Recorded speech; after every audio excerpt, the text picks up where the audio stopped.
Hola a todas y a todos, yo soy el pastor Josneis y con este saludo les estoy dando la bienvenida a la iglesia Amanecer. Hoy es el tercer domingo después de Pentecostés y el mensaje para el día de hoy es: Padre nuestro que estás en el cielo. En el Evangelio de Lucas capítulo 15, el reino de los cielos se presenta en una perspectiva de perdido, encontrado. La parábola de la oveja perdida, la parábola de la moneda perdida y la parábola del hijo perdido o del hijo pródigo. Las tres parábolas enfatizan que Dios siempre cuidará lo que está perdido y también que el amor de Dios es tan grande que nada ni nadie puede estar tan perdido o ser tan malvado que Dios no pueda encontrarle y perdonarle. En la parábola de la oveja perdida, el pastor representa a Dios saliendo en una misión de rescate y salvamento. Muchos son los peligros y los riesgos en esta misión. Sin embargo, una sola alma es digna de todos los esfuerzos e intentos. Aunque los pastores solían ser hombres, también había mujeres que solían hacer este tipo de trabajo. En ese sentido, podemos suponer que Dios, en este caso, es presentado como padre y madre afectuoso. En la parábola de la moneda perdida, Dios es presentado explícitamente como una mujer. Sin embargo, en este caso, y aun cuando la misión de encontrar la moneda no parece ser tan arriesgada como la de buscar y encontrar la oveja perdida, también implica un sentido de sacrificio y dedicación. En la parábola del hijo perdido, Dios se presenta ahora como un hombre. Esta vez lo que se pierde no es una oveja o una moneda, sino obviamente una persona. Podemos entender que con los dos ejemplos anteriores, Jesús estaba preparando el camino para llegar a una conclusión. Jesús comienza con la comparación abstracta de una persona con una oveja, luego con una moneda, y luego termina explícitamente con lo que podríamos llamar un estudio de caso familiar. Esta parecía ser una familia disfuncional. La única figura parental que se menciona es el padre, lo que hace que la crianza de ambos hijos sea aún más difícil. Es fácil juzgar a cada personaje desde nuestra propia perspectiva, pero es necesario mirar más de cerca para comprender lo que estaba sucediendo. Y por supuesto, no debemos perder la perspectiva de que esta es una parábola y no un caso concreto, a pesar de que es algo que puede suceder en la vida real. Los personajes en este pasaje de las Escrituras son el padre, el hijo menor y el hijo mayor. Aún hoy es algo inaceptable que alguien intente heredarte mientras aún estás vivo. Y no solo diría que es inaceptable, es algo doloroso. Imagina que esto es exactamente lo que sucedió en esta parábola. El hijo menor le preguntó a su padre, le pidió a su padre la parte del patrimonio que le correspondía y el padre se lo dio. Y la manera en que el diálogo es presentado aquí, todo sucede sin mucha discusión.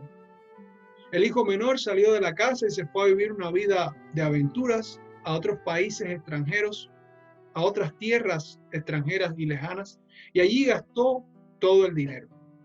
Luego se da cuenta de su gran error y, más que un error, reconoce que había pecado, y no solo contra su padre, sino también contra el cielo. El hijo menor regresa a la casa y es recibido por su padre, quien no le cuestiona ni le reprende, sino que le besa y prepara un banquete para darle la bienvenida. El hijo mayor estaba celoso y cruzó palabras con el padre. Después de todo, había sido muy leal a su padre y nunca había recibido ninguna recompensa por su buen comportamiento.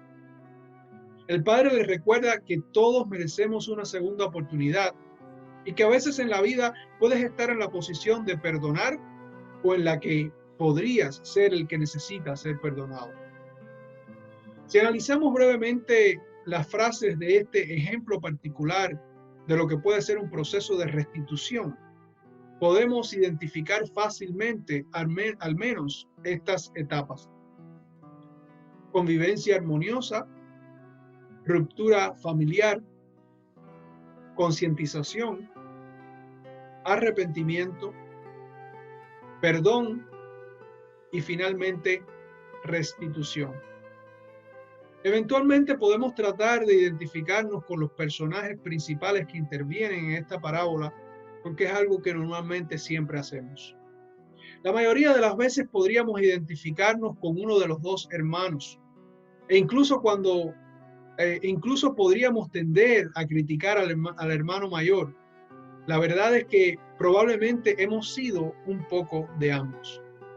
Sin embargo, el principal desafío y la intención de Jesús probablemente no fue el de hacer que alguien se sintiera culpable, a pesar de que necesitamos pasar por ese cuestionamiento a nosotros mismos en nuestra vida como hermanos mayores y como hermanos menores. Pero la idea principal es que en cierto momento, en cierto punto de nuestras vidas, podamos intentar imitar el comportamiento del Padre a través del perdón y la restitución en nuestras relaciones interpersonales. Es importante resaltar que aunque el acto de perdón del Padre es el preludio de la restitución de esta relación con el Hijo, un punto clave en toda la historia es el arrepentimiento del hijo menor. Y permítanme enfatizar este elemento antes de seguir adelante. No hay perdón o restitución si no hay un arrepentimiento sincero. ¿Y qué significa un arrepentimiento sincero?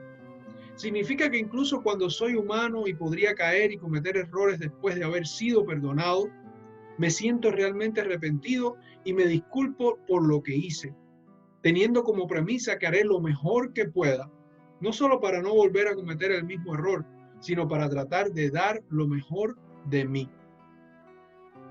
La parábola del hijo perdido, del hijo pródigo, como también se conoce como parte de esta trilogía de parábolas de cosas perdidas, es una verdadera joya del Evangelio de Lucas.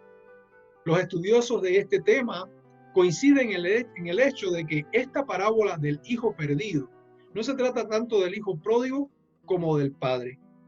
En ese sentido existe un consenso al pensar que esta parábola debería llamarse la parábola del padre amoroso y perdonador. Una vez más, siempre pensamos que merecemos ser perdonadas y perdonados. Lo difícil es perdonar. Como hijos e hijas, creemos firmemente que nuestros padres deben perdonarnos siempre y sin importar lo que hagamos.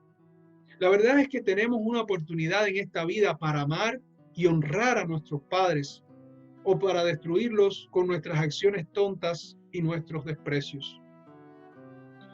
Si todavía tienes la oportunidad que tuve yo una vez y todavía tienes a tu padre, tómate un tiempo y ora dando gracias a Dios por el regalo de la vida.